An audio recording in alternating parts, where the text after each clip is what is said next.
இன்னைக்கு நம்ம வீட்டில் என்ன சமையல்? என்ன சமையல்னு கேட்க விட பிரேக்ஃபாஸ்ட்னு கேளுமா.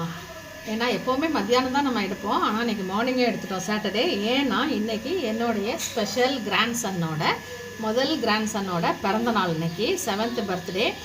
அதனால் இன்றைக்கி நான் அதுவும் சாட்டர்டே வந்ததுனால எங்களுக்கு ரொம்ப குஷி ஆகிடுச்சு. ஏன்னா இன்றைக்கி நாங்கள் லீவு ப்ளே ஸ்கூலில். அதனால் இன்றைக்கி மார்னிங்கே எந்திரிச்சு காஃபியை குடிச்சிட்டோம். சூடாக குடிச்சிட்டு இப்போ பொங்கல் பண்ணியிருக்கேன். நான் வெண்பொங்கல் பண்ணியிருக்கேன்.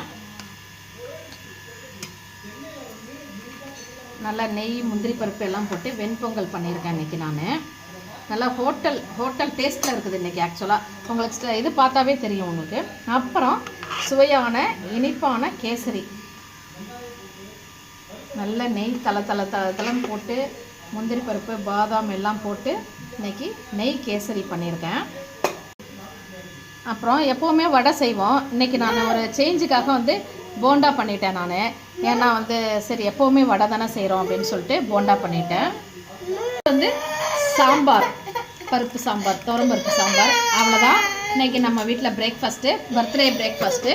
கண்டிப்பாக இந்த பிரேக்ஃபாஸ்ட் உங்களுக்கு பிடிச்சிருக்குன்னு நினைக்கிறேன்.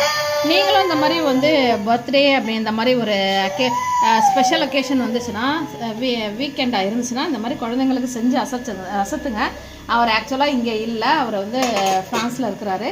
இருந்தாலும் எங்களுக்கு ஒரு சந்தோஷம். ஏன்னா அவன் எங்கள் வீட்டுக்கு முதல் பேரன், என்னுடைய முதல் பேரன்.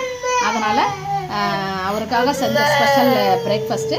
கண்டிப்பாக இந்த வீடியோ உங்களுக்கு பிடிச்சிருக்கும்னு நினைக்கிறேன். அந்த வீடியோ உங்களுக்கு பிடிச்சிருந்துச்சுன்னா லைக் பண்ணுங்கள், ஷேர் பண்ணுங்கள், சப்ஸ்கிரைப் பண்ணுங்கள். நாளைக்கு இன்னொரு வீடியோவில் உங்களை மீட் பண்ணுறேன். பாய்.